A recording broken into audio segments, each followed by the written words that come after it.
following episode contains mature language. Listener discretion is advised.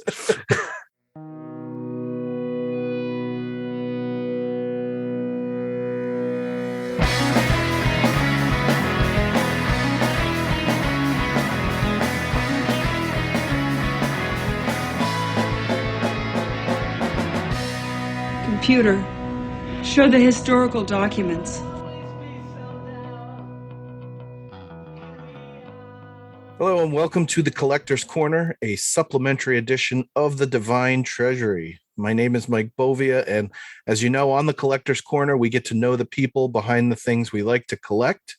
We get to know those who assist us in our collecting, and we also get to get into the behind the scenes of the things we like.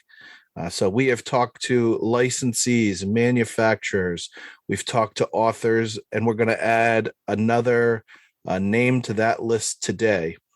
Now, all of these things are things that as collectors, we all enjoy.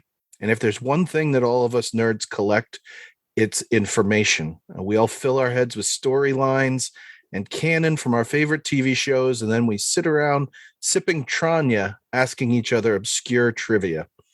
So behind the scenes is something that we all love to hear about. And if you were to peek behind the curtain of the Divine Treasury, well, you'd see me wearing a cardigan right now to keep warm in my basement office, and my co-host probably searching for hidden treasures on the internet. So welcome one of PayPal's top consumers, Jamie Rogers. And Jamie, have you been good to PayPal lately? Oh, I've been very good to PayPal. You saw some of the pictures I sent to you earlier in the week of some of my recent acquisitions. But I will say, Mike, I am super excited for this next conversation we're going to have. As you know, I love documentaries. I love everything about them. That I'm the person that loves the useless information that some other people don't like. So I am super excited for our next guest and the things that we're going to talk about, especially the behind the scenes of, our favorite fandom here, Star Trek. Yeah. And as you mentioned, we love the documentaries. We love behind the scenes stuff. And it's really since the advent of DVDs with the extra storage when they were being put together that, those extra features and the documentaries contained within our favorite movies and TV shows, it started to become commonplace. It was something that even the casual fan was able to get into. And that's just increased in the streaming era now as we can have documentaries on demand. And one such is the upcoming docu-series, The Center Seat, 55 Years of Star Trek. And here to discuss that and other parts of his career in film and television, we have with us the founder and CEO of the Nacelle Company and director of the Center Seat series, Brian Volk-Weiss. So, Brian, how are you? I'm good. Thank you for having me on the show. As we mentioned, we're excited about it. So, just to get the ball rolling, we look at your company name, the Nacelle Company. It's not really an obscure title, but the casual fan, I can't say, would probably be naming their company something like that. So, how big of a Star Trek fan are you? I think I'm a 7.5 out of 10. Like, I'm not a 10. To my wife, I'm a 12. But to you, with your Picardigan, I'm definitely not a 10. But yeah, I'm like, I have a PhD in parts of Star Trek, but I don't have like a third grade education in other parts of Star Trek. And I feel like a 10 is like, they know everything about Star Trek. I also don't do cosplay, so I feel like that knocks me down a number. So yeah, I don't speak Klingon, yeah. So I think I'm like a comfortable 7.5. So what are you really into, Brian? Like, so when you say you like some parts of Star Trek, what's your wheelhouse that you're like, oh, I love that, or I love that part, or whatever? It's basically Star Trek 1 through all of Next Generation, the series, and then Insurrection. So I would say that I have a PhD in. Like, I can talk the talk, I can walk the walk. It would be hard to stump me. I feel like I have like a master's degree from a shitty college for Deep Space Nine. I feel like I have a bachelor's degree from an okay college in Voyager. Master's degree from a real shitty college for Enterprise. No, I will say this. I do have multiple PhDs in the 2009 reboot. Okay. Love that movie. And then that's kind of where it ends. I didn't like the other two JJ movies, though I will say this. I am starting my latest Star Trek PhD program with Lower Decks. I love Lower Decks.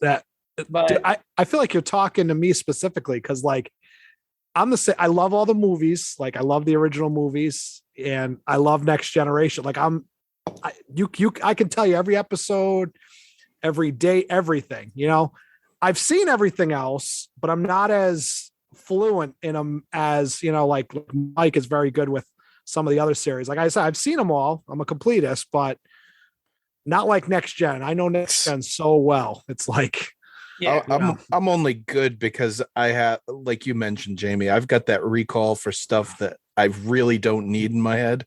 Yeah. And it just comes back, especially when someone asks a question and it's a competition. Then it starts to come flowing out. But so I'm the opposite. Like, the minute it counts and I'm in a real like betting or competition, that's when I don't remember.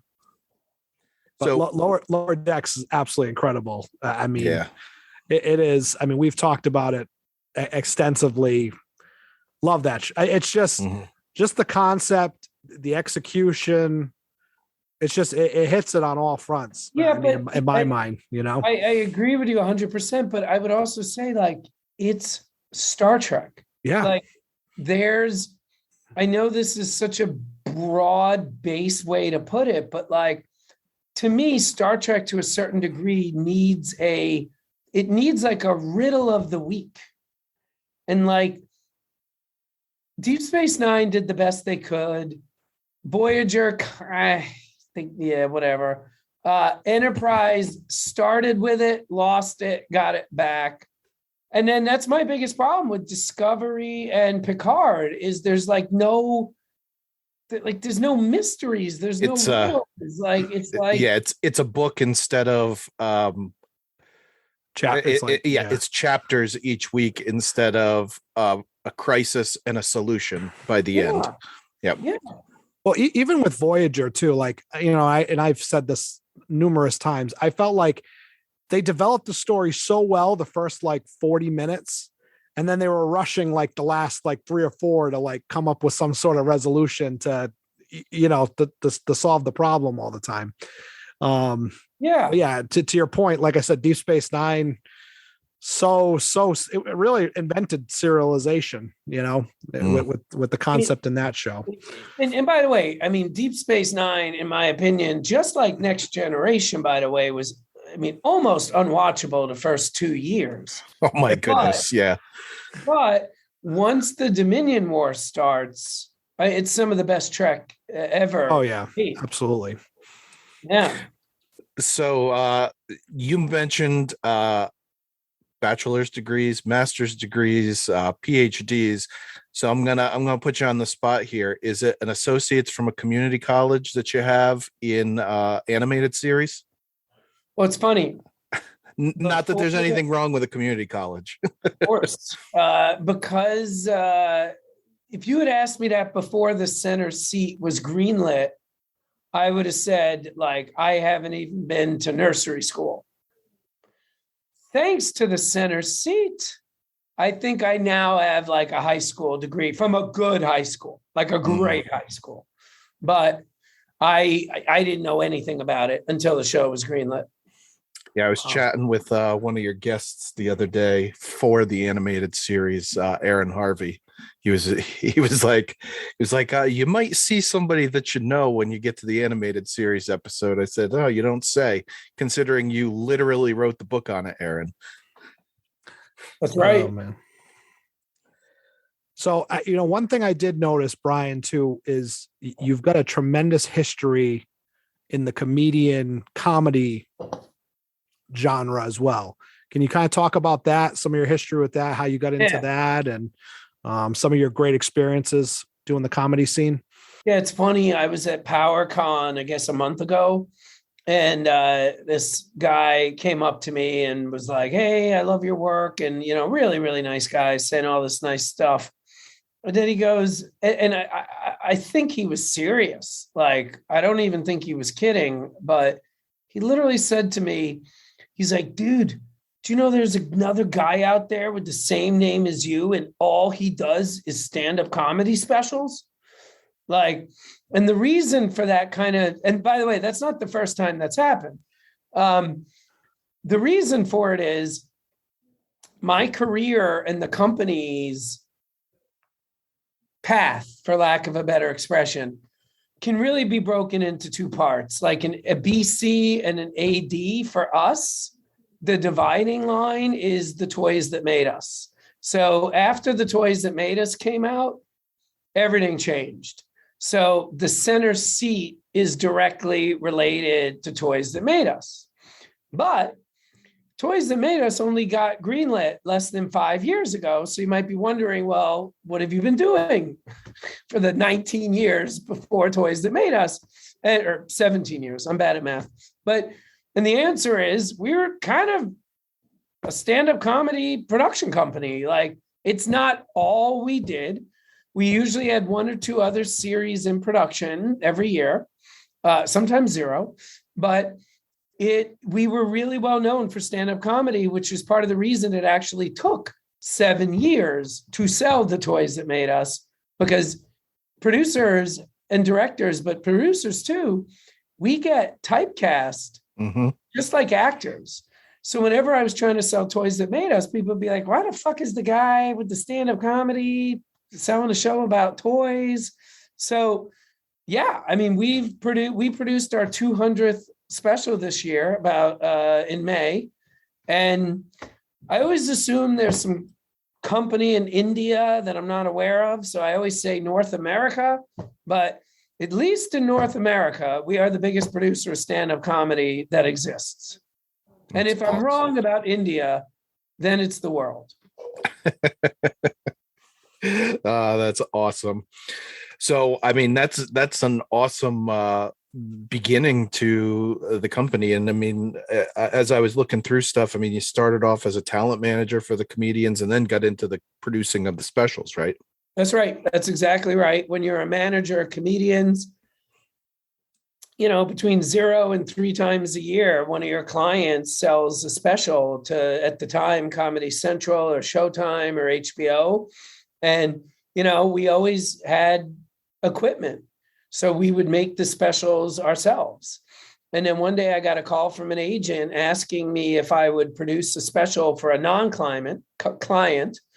And I was extremely angry and extremely offended. I basically hung up on him. I was actually very rude, which of course I'm embarrassed about.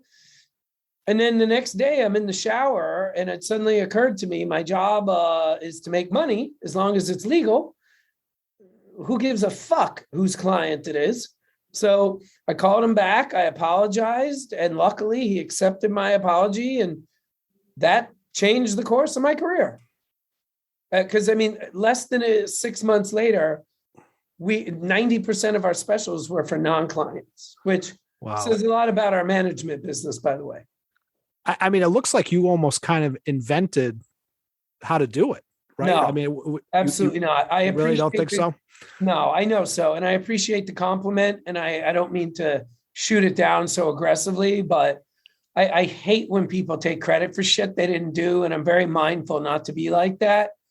What I can take credit for is we took it up a lot of notches. So like there were other people making what's called spec stand-up specials, where they would finance them and then try and sell them after the fact. We did not invent that. What we did do is, before us, there were companies that would do 1 or 2 a year. And by the way, I can't even think of any that did 2 a year. So within 3 years of that phone call asking me to work with a non-client who actually was Michael Ian Black, we were doing 20 to 30 a year, all of them self-financed. So that is something nobody was doing. And that I can take credit for. But we were absolutely not the first people to be making spec stand-up. Wow, that's incredible. I definitely, you definitely worked with some great. What was your best experience working with some of the different comedians? Any ones that you really got to know well, or? I mean, there's no best, but there's like a lot of tied for best. I mean, Bill Burr is as awesome as you would think he is. Tiffany Haddish is as awesome as you would think she is. Like, let me tell you, there's a bunch of comics that are not awesome at all.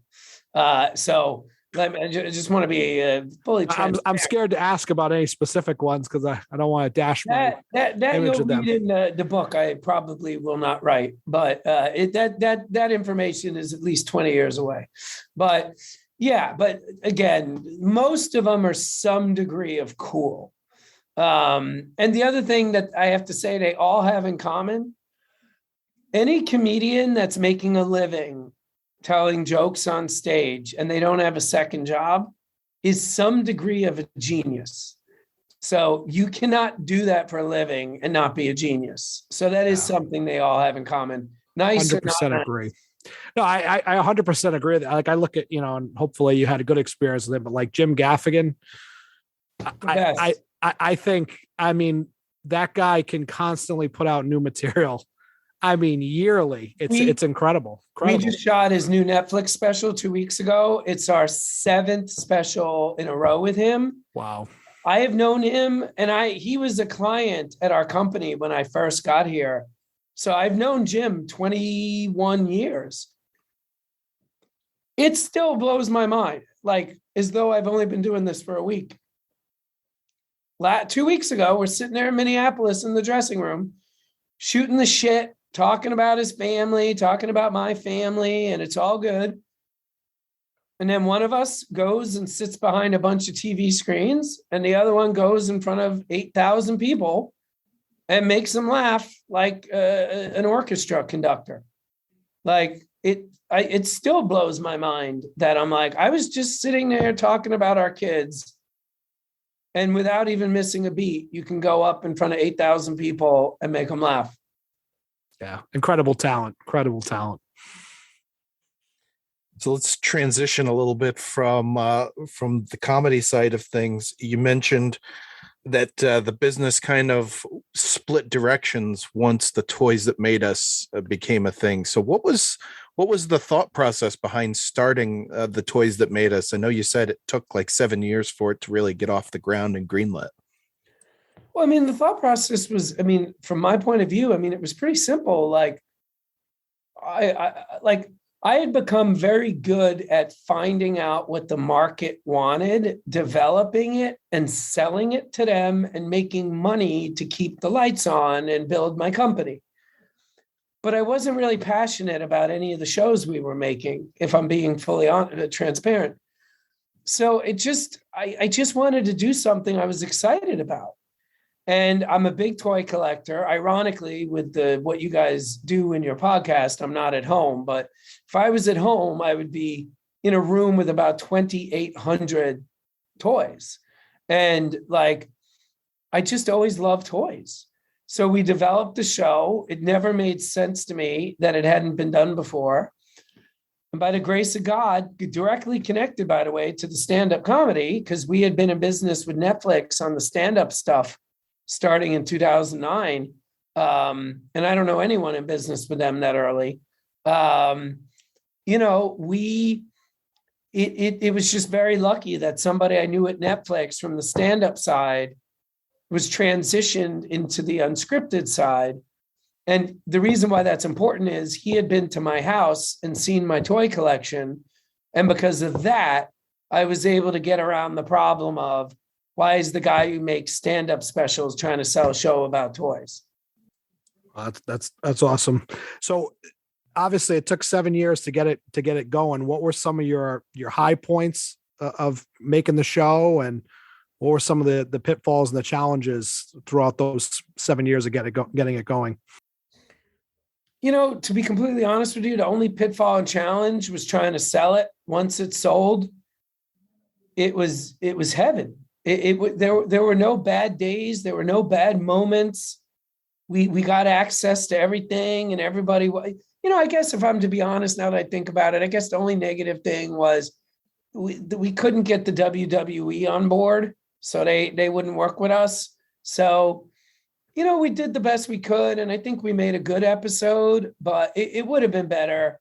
Like, I really wanted Stephanie McMahon to do an interview, and she wouldn't do it. Like, that would probably be the only thing of all the episodes that have come out so far.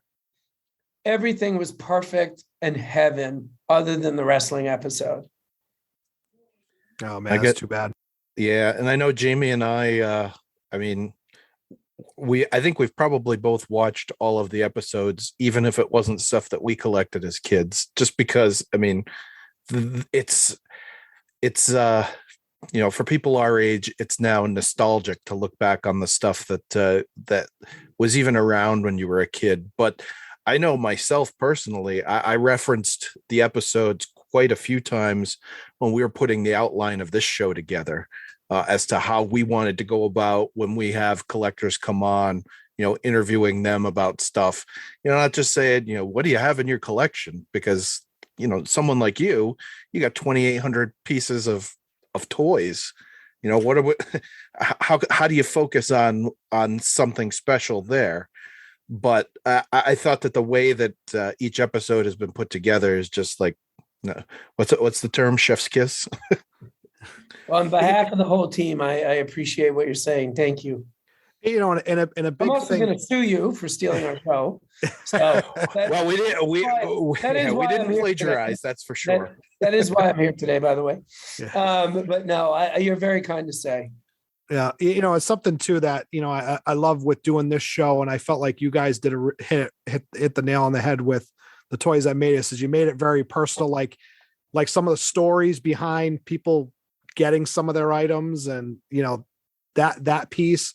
That's something that we've tried to bring into this show as well. And to me, that's the highlight when you hear, people say of what it took for them to acquire whatever it was, or, the story, or what it means to them personally. We do an awards section, which I'm going to do with you when we get to the end here. Awards section of what's some of your favorite things, but hey, I didn't approve that. Well, you didn't stop me the last time, so I'm just going to go with it this time. That's right. You're so true there. Oh man. So now let's transition even more. We just talked about the Toys That Made Us. Now coming into Center Seat. What was the thought process behind this? Because I'm telling you, it is right up my alley. I'm like, why has somebody not done this until now? What was the process of getting this going? It really was. It's so funny, I've been in this business 23 years. I'm 45 years old. And, it's just interesting. It's like you fight and scramble so hard to get some success. And then if you're lucky enough to get it, things just kind of fall into place easier than they used to. So honestly, with Center Seat, this is literally what happened. I knew it was the 55th anniversary. I'm already in business with History Channel. We did 2 shows with them last year. Why not? I'm a huge Trekkie. So I called my guy at History. I pitched it to him over the phone verbally. I didn't even pitch it to him. I practically just said to him what I just said to you. It was that simple. And he goes, I love it. Great. Send me something. So our development team put together a deck. Actually, I'm actually leaving out a pretty big part of the story. I just realized by accident. We tried really, really hard to do it for Paramount Plus. We actually developed it with them and for them. And then at the last minute, for whatever reason, they didn't want to move forward. So I was like, all right, well, I am a seller of TV shows. So why wouldn't I try and sell it? So I called my friends at History, who, like I said, I'm already in business with, and we took the deck and made it different, and then gave it to History. And on the strength of the other shows we've done with them, and Toys That Made Us, and Movies That Made Us, and all the other crap, they greenlit it. Now, one of the things that you've done for History in the past was you were an executive producer on the 50 years of Star Trek documentary, correct? Yes. Yeah. Okay. So, I mean, how was it really more of a behind the scenes thing that you were working on that versus more hands-on with the center seat? Well, the answer to that question goes back directly to that thing I said earlier, about the BC AD of it all with Toys That Made Us. The 50th came out before Toys That Made Us, and History Channel, rightfully so. Like, I'm not criticizing them at all. If I were in charge of History Channel 5 years ago, I would have done the same thing. We were on a very tight leash, and stuff that people trust us to do now and don't question it, they questioned it, and they made me take things out. They made me do things that I don't think were the right thing to do. But it was their decision, and it was their right to do that. And like I said, we did not deserve the benefit of the doubt back then. So when this got greenlit, I kind of did what I wanted to do 5 years ago this time. That's part of it. The other, by the way, though, some of that I got out during the Toys That Made Us Star Trek episode. Like the whole opening thing with the little blue square, like the homage to Star Trek 3. By the way, also giving some props to Lucille Ball, who never got props. So we did that in the Toys That Made Us Star Trek episode, but that was a show about toys. So I really couldn't do what I wanted again. So now, cut to 2020, when Center Seat got greenlit, they trusted me because the Toys That Made Us and everything we've done since. B, I had 10 hours instead of 2 hours. And C, we kind of knew what we were doing a little better than we did 5 years earlier. But have you seen the first episode? No, we have not. So it hasn't premiered yet. Oh yeah, but we don't get special screener stuff. So yeah. Next time, just ask. We'll send it to you. Okay. But the first episode is, it's literally what I wanted to do 5 years ago. It's since I was in high school, if not junior high school. One of the things that I noticed, just to interrupt myself, but I think this is a better way to make the point. There's a very unusual difference between the books about the making of Star Trek and the documentaries about the making of Star Trek. And the main difference is honesty. The books are extremely honest. The documentaries, for whatever reason, I'll give an honorable mention, though, to Rod Roddenberry, because his doc was extremely honest. But most docs really, they just kind of shave the corners and sand down the edges and stuff, and there's no warts.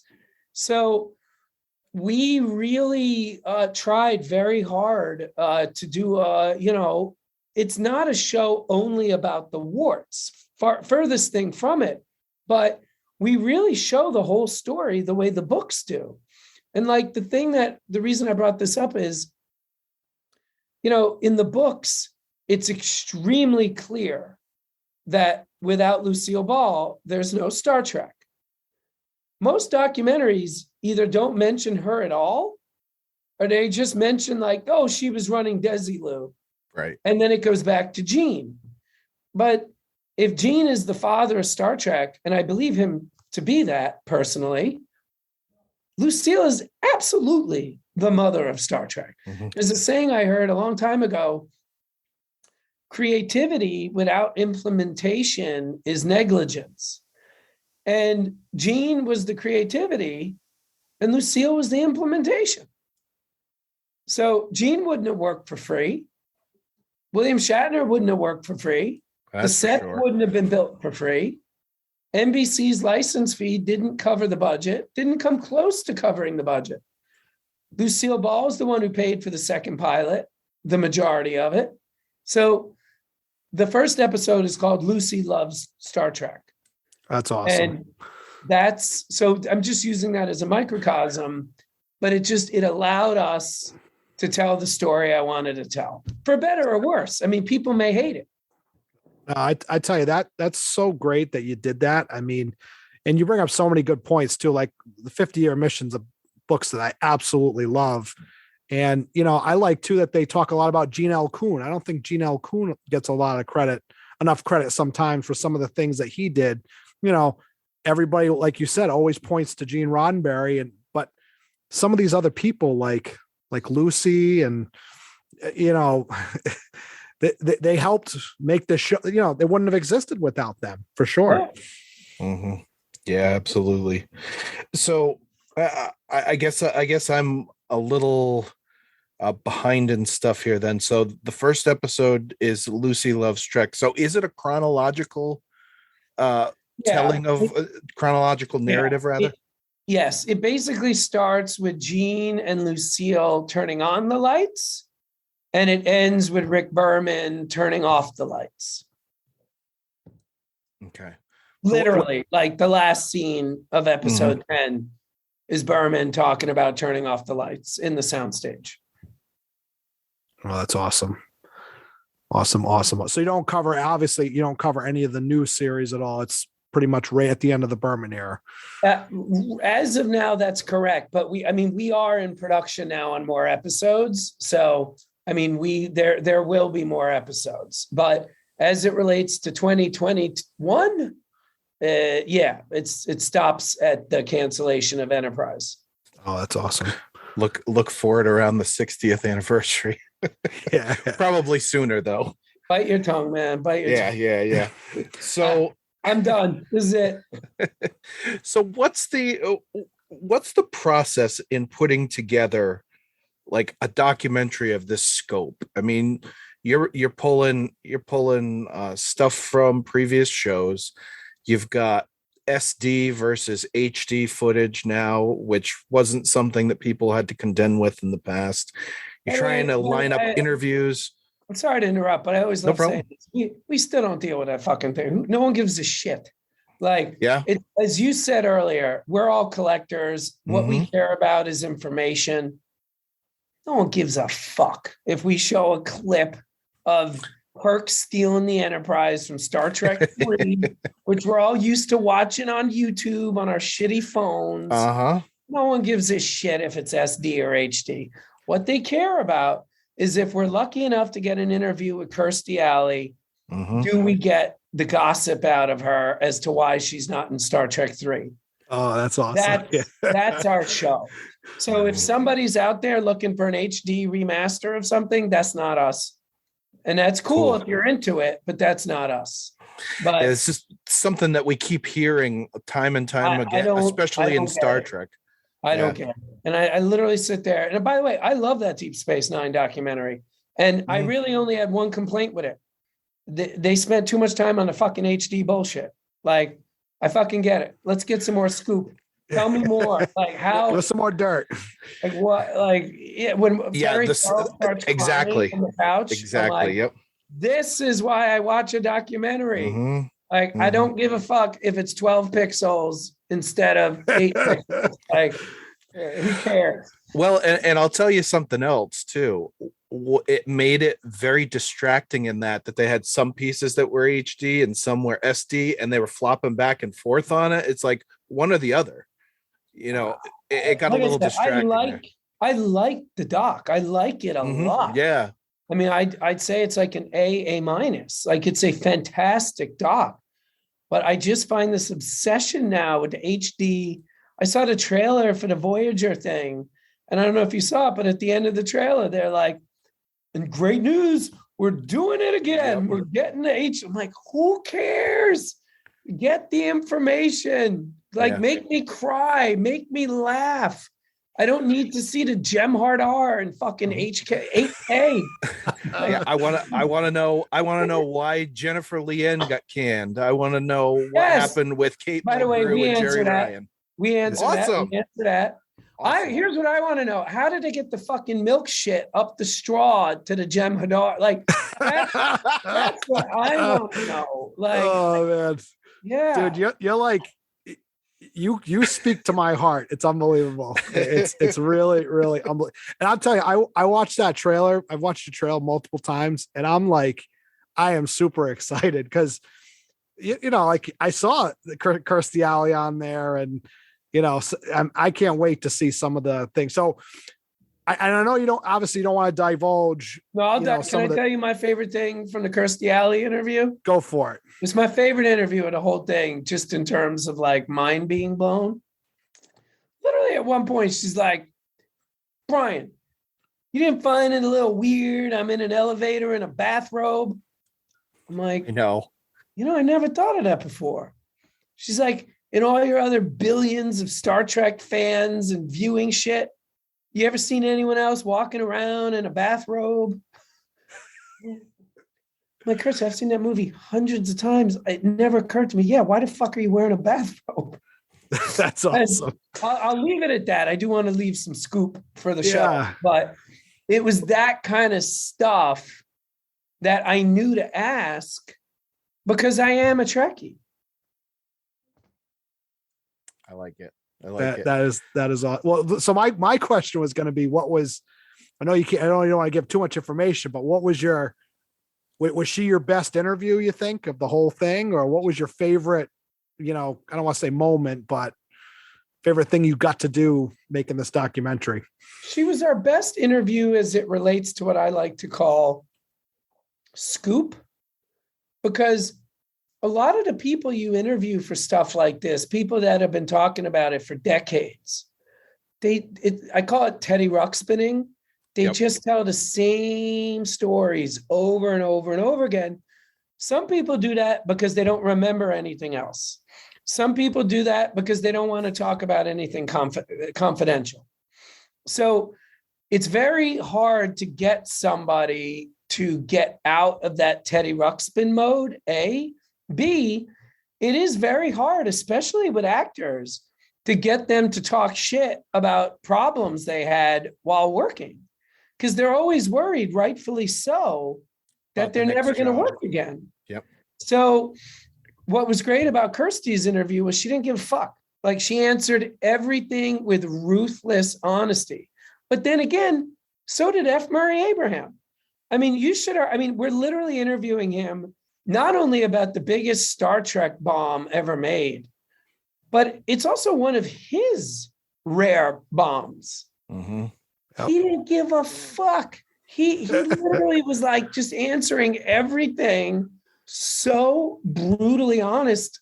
It was the funniest thing you've ever heard. I mean, it's literally practically, I'm not exaggerating, literally sometimes laughing so hard. Like, I had to compose myself to get to the next question. So that brings up interesting.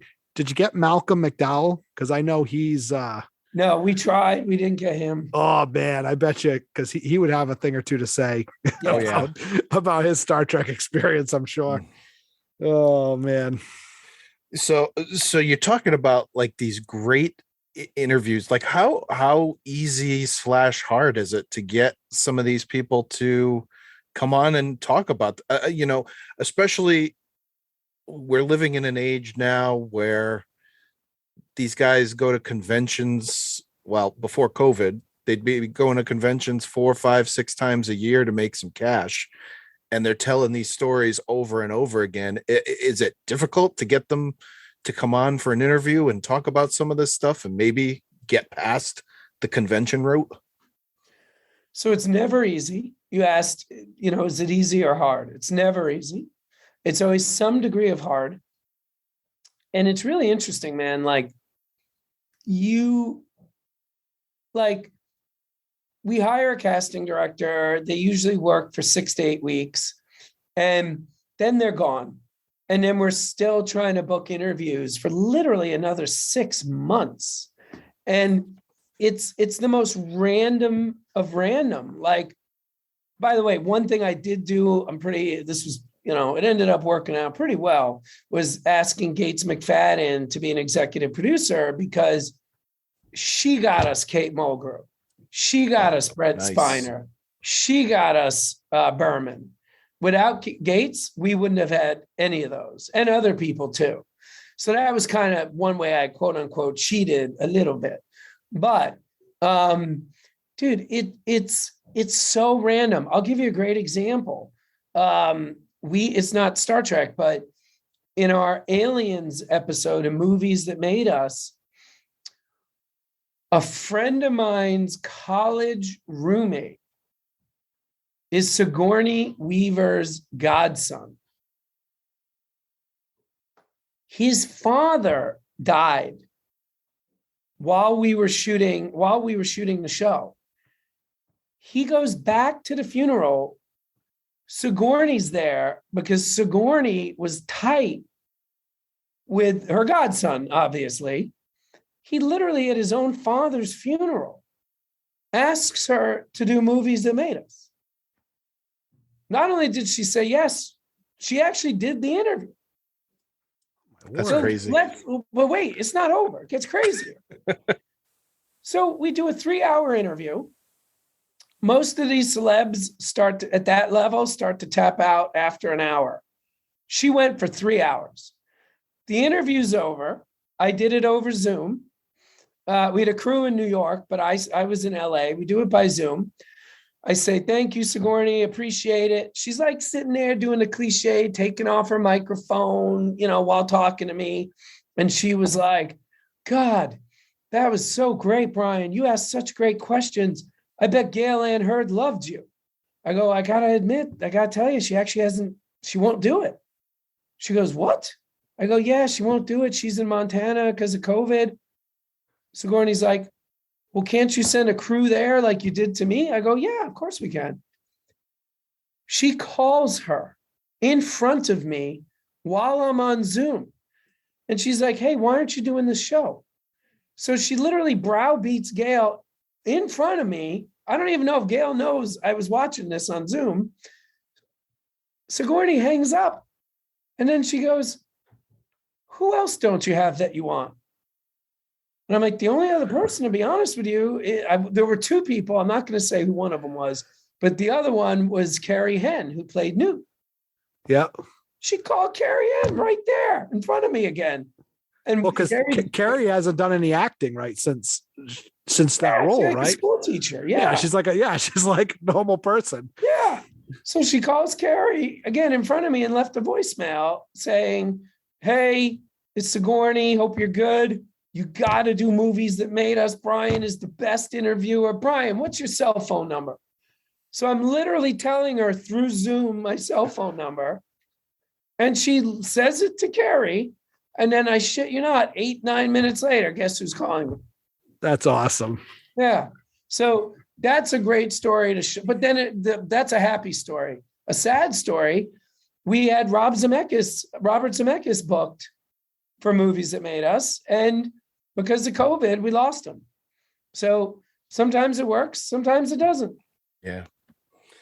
COVID's kind of sucked for some things, but I mean, hey, it's helped for Zoom. Zoom is a much better platform now than it was before COVID. But I never heard of it before COVID, so I definitely agree. Yeah. So you talked about Gates being an executive producer on it, helping to get you some high level people, but you're also using her as the narrator for the whole series. So talk about the collaboration, because I know she's also doing the Investigates podcast for I can't remember what's the branch now of Nacelle that covers the podcast. Nacelle Cast. Okay. The C is capitalized, like the C in RoboCop. Okay. That's a little joke for myself. But what do you call it? Yeah. So we were doing her podcast. The original deal we did for her with Center Seat was it had no voiceover in it.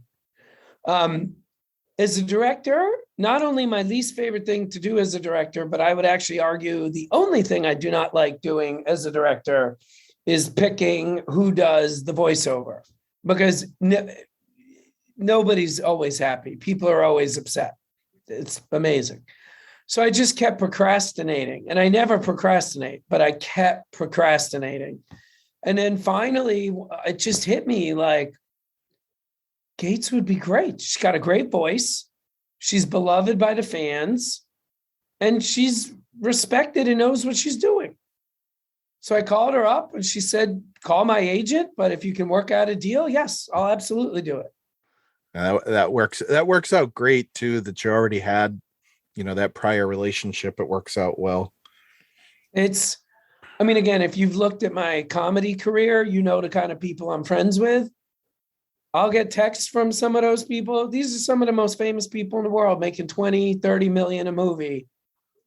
I see their name on my phone. I'm like, oh, cool. My buddy, blah, blah, blah.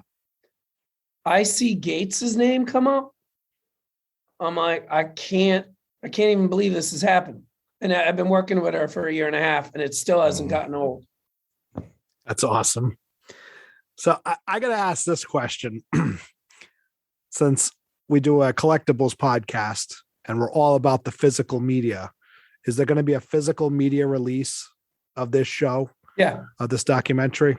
Yes. There's going to be a huge Blu-ray set that comes out next year. Oh, that's phenomenal. So we're going to be putting some more art on his walls behind him. Oh yeah. Oh yeah. I like that. Awesome.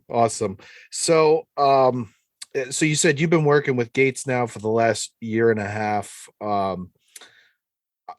It's a 10-part documentary series, 10 hours worth of content. How much physical time goes into producing 10 hours of content? A year and a half. Okay. We're still working on it right now. Finishing up the last couple episodes. Yeah. Oh, well, and you said beyond as well. Well, so. I'm not even talking about the next 6 episodes. I'm we're still working on the 10 that you're going to see on that Friday. Are going to come out. Wow. Yeah. Mm. How much material you think you had, like sheer volume of interview time to go through? Thousands and thousands of hours. Wow. Every interview is 90 minutes to 5 hours long.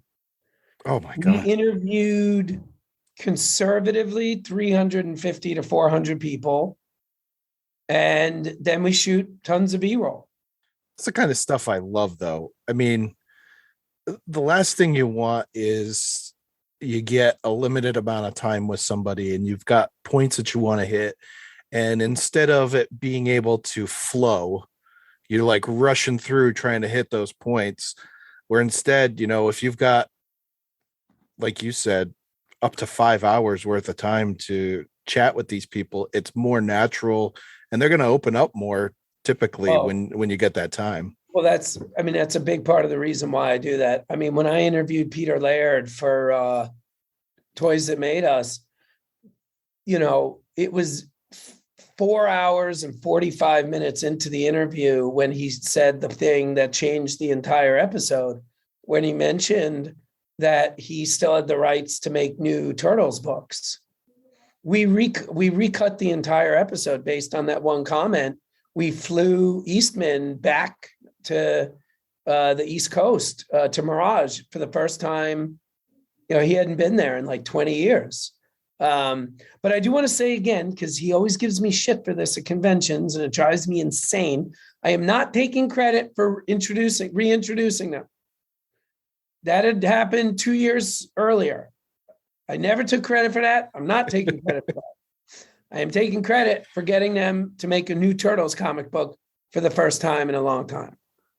There you go. He literally shits on me at conventions. I mean, if you think that Gates Tech story was weird, like, can you imagine somebody you've known about since you were 8 years old? You can go on YouTube and just see him lying about you and shitting all over you. And you're like, it's so weird. I'm not even upset or offended. I'm like, what? You co-invented the Teenage Mutant Ninja Turtles and you know my name and you're shitting on me in front of 2,000 people for something I didn't do? I love this business. Like, what other business? Like, what other business could that happen? Like, that's literally practically like, for me, some engineer at Boeing, like, finds out that the Wright brothers are fucking with them on like some YouTube channel. Like, obviously that couldn't happen. But like, for me, being a Turtles geek and a whatever, like, I'll get a text from someone I know who's at the convention, be like, yo, what's up with you and Eastman? I'm like, I don't know. We just started telling this story. I'm like, I'm always like, you don't even have to take my word for it. Look at the fucking episode. Yeah. Like, we don't say we reunited them for the first time. We don't say that. Anyway, sorry. It's just no, that analogy is awesome, though. And not to be an asshole, but I do have to jump in 5 minutes, and I know you got some special questions. Yeah, all right. I want to hear these. I want to hear these curveballs, Jamie. Yeah, I'm gonna throw these curveballs. Okay, bring it. On our regular episodes, right? When we're talking about people and their collections, we ask 3 questions. Call it the awards section. Okay, so our first award is the Kivas Fajo Award. So this would be the collectible in your collection that. Oh no, I'm sorry. The item that's your white whale, so to speak, where if you could have it, that you haven't found it yet, what would that item be? Blix. Say that again?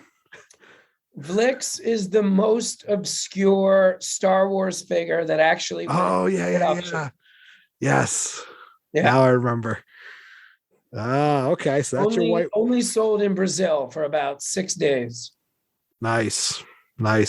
So I'm assuming you have those, the different kind of Jawas and everything, right? In your collection.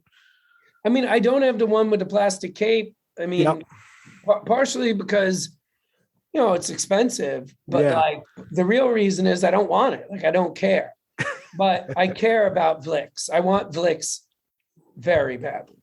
Oh, that's awesome. All right. So number two award, the Grand Nagis Award. So this is the item that is the most expensive item in your collection, the most monetary value. That is, I know what it is. I'm reluctant to say it. Just open up, man. Like your interviewees, open up. And your Kirstie Alley. It is a screen verified phased plasma rifle from Terminator 1. Oh, wow. That's awesome. That's awesome. So who was using it? Was one of the from the future? Yeah. It's the one that has that weird reverse scope on it that they use in the future. Oh, that's incredible. That's incredible. How'd you get that thing? It was the weirdest thing in the world. Like about 10, 12 years ago, when I first got a little bit of money, I went to an auction. And, it's funny. For years, I was telling people when I first got a little money, I got addicted to auctions and I had to quit it the same way I quit smoking. Like, I spent so much money so quickly. And I literally bought that at the first auction I ever went to. Now that it's 10 or 12 years later, looking back, I kind of wish I hadn't stopped because, prices have gone bonkers. Yeah. Yep. So, I paid less than 5% of what it's worth now. That's incredible. Incredible.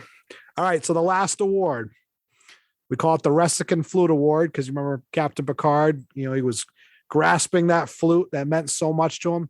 What item in your collection holds the most sentimental value? Can I cheat and it's a tie for first place? Kirstie, you can do whatever you want. All right. It's my original R2-D2 from when I was a kid. and my original Ertl Constitution class refit. That's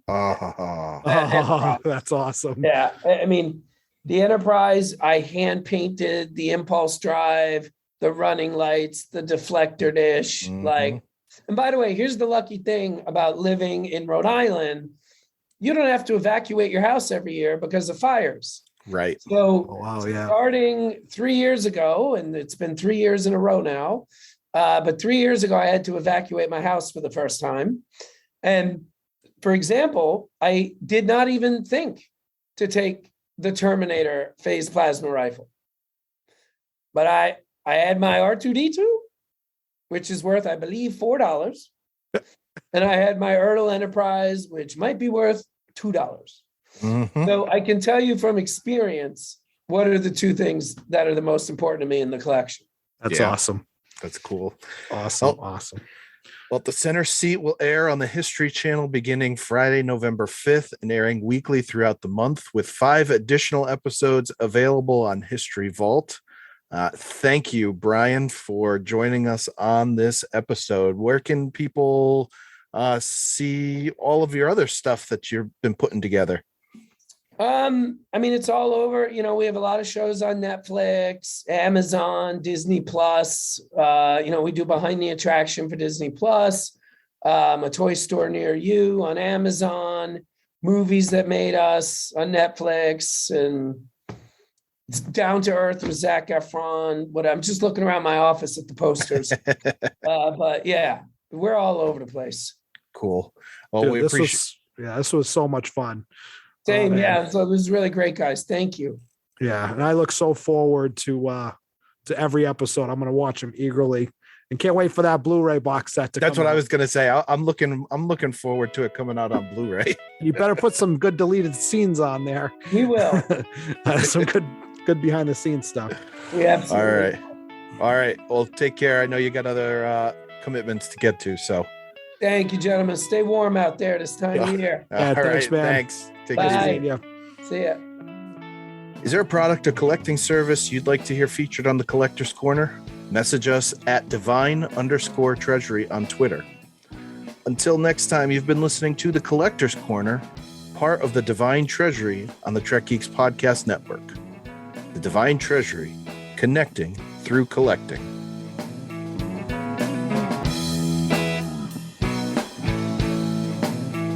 Music for the Divine Treasury is provided by 5 Year Mission. They're writing an original song for each episode of Star Trek.